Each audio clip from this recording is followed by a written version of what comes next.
Nilio. Hello guys, welcome to my channel. आज चाहिँ हामीले अस्ति नै बाजा गरेको साथै आज हामी डेढोसँग आएको छौँ। डेढो र भात देख्न सक्नुहुन्छ। ढिँडो र भात हैन, ढिँडो र भात ढिँडो र मासुको झोल। यो चाहिँ खासमा बनाउन आउँदैन, जिन्दगीमा अहिलेसम्म बनाएन, फर्स्ट टाइम बनाएको है। अब कस्तो हुन्छ थाहा छैन, चाखेर हेर्छौँ हामी चाहिँ। ल अब सुरु गरौँ है त, खाए ल भनेर। अलिकता फर्स्ट बाइट गरौँ खाएन।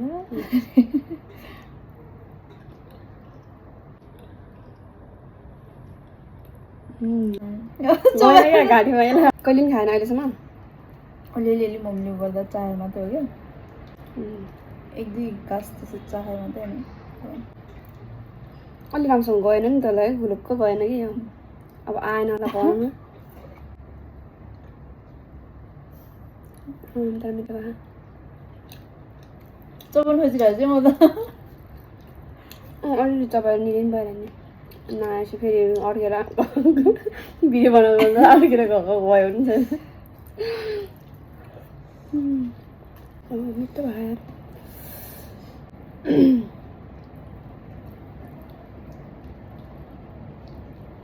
टक्क मान्छे चपाए नि अब गयो।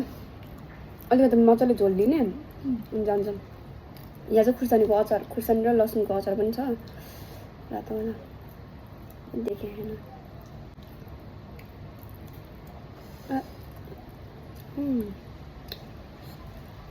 सुरुमा आउँदाखेरि त प्लेनमा आउँदाखेरि पनि के गर्ने होला, कसरी के गर्न जाने होला भनेर पुरै कति टेन्सन भएको थियो।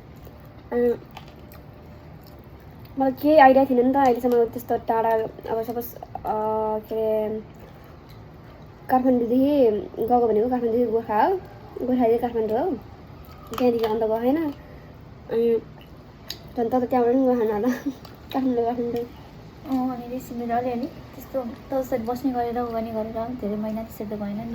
जाने भने काम परेर बेला पनि जाने, त्यति हो। त्यो पनि आफ्नो ठाउँमा जानु र अनि त्यो अन्त काम परेर जानु छुट्टै हुन्छ नि त। फेरि अहिले एक्सपिरियन्स हुनु नभनौँ न। अनि त्यही भएर चाहिँ अलिकति गाह्रो भयो सुरुमा आउँदाखेरि। के हो के होइन, कसरी के गर्ने भनेर त्यो आइडिया भएन क्या। अक्क परेको छ। त्यो टोटली डिफ्रेन्ट भयो नि त, डिफ्रेन्ट कन्ट्री, डिफ्रेन्ट सबै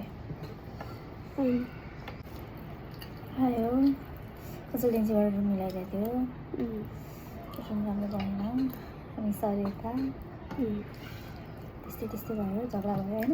रुमहरू छँदा कस्तो झ्याउने कि। तर त्यो त्यो त्यो कोही आफन्तसँग भने त आफन्त सँग नै बुझेर आएको राम्रो हो। अन्त भन्दा किनभने आफूले सोचेको जस्तो रुम हुँदैन रहेछ। अनि त्यही भएर चाहिँ अलिकति गाह्रो हुन्छ। दिदीहरूले गाइड गरे अनुसारै हामीले अलिअलि अप्लाई गर्न थालेको थियो। तर कहीँबाट पनि रेस्पोन्स नआउने सुरुको 1 महिनामा त। त्यसपछि चाहिँ मेरो कम्पनीबाट रेस्पोन्स आएको थियो, त्यही चेन्ज गरेँ। त्यसको बिचमा अब उसले नि अर्कै अप्लाई गरिसकेको थियो। अनि त्यहाँबाट रेस्पोन्स आयो। अनि खासमा सबैजना त्यही गर्ने भनेर गएको, तर मलाई चाहिँ लिएन, अनि उसलाई चाहिँ लियो। अनि त्यसपछि अनि म चाहिँ त्यही अगाडि अप्लाई गरेको ठाउँमै अप्लाई गरेर त्यहीँ जोइन भएँ। अनि त्यसपछि त्योभन्दा अगाडि चाहिँ एउटा रेस्टुरेन्टमा मिलाइदिएर भाइले। तर यो ढेँडो खाएको होइन, खाएपछि खाएको जस्तो हुन्न कि होइन। तर पेट मजाले डम्म बनाउँछ क्या पछिसम्म। भोक लाग्दैन चाँडो बनाउनु। त्यही हो। अब कोही साथीभाइहरू युके आउन सोच्नु भएको छ भने चाहिँ पहिला नै माइन्ड मेकअप गरेर आउनु होला। एकदम यहाँ मात्र होइन, जता पनि त्यस्तै हो, काम पाउनु गाह्रो हुने। अनि अझ एक्लै आएपछि एकदम गाह्रो हुन्छ। त्यस्तै हो, सबैतिर एउटै जस्तो लाग्छ मलाई है। यहाँ मात्र भन्छ नि। अचार पिरो भयो साह्रै। मेरो साथीले ल्याइदिएको यो अचार चाहिँ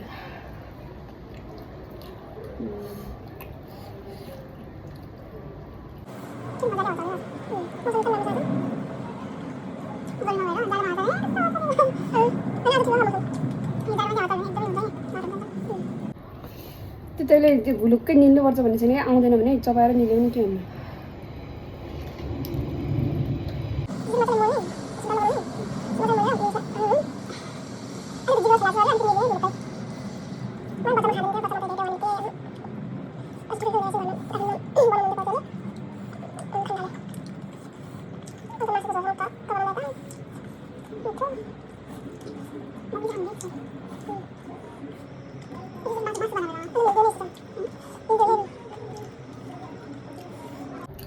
अहिले चाहिँ दिउँसो बनाएर आउँ 4 बज्यो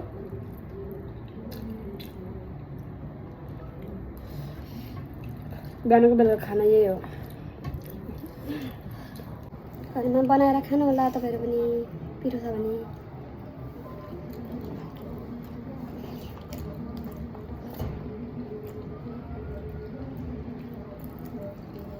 बढी भयो क्या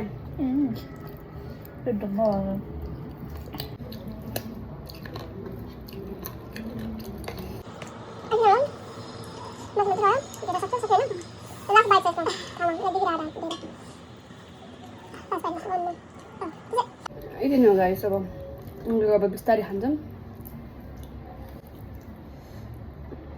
अन्त अब त्यस्तो चलिरहेको छैन सकाउनु सबै सक्यो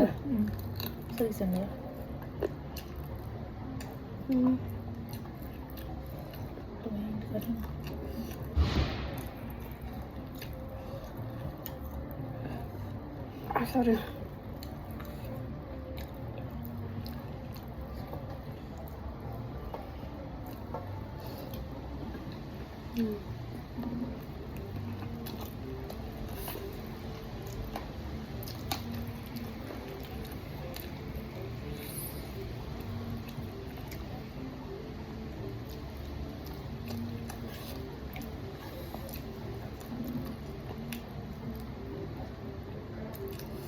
ल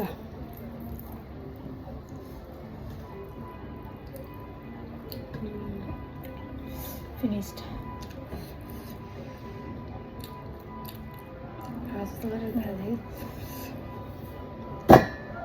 ओके गाइस यति नै हो सबैजनालाई लास्टसम्म हेरिदिनु भएकोमा धन्यवाद अनि लास्टमा जाने बेलामा लाइक सब्सक्राइब र सेयर गर्न नबिर्सिनु होला thank you for watching bye by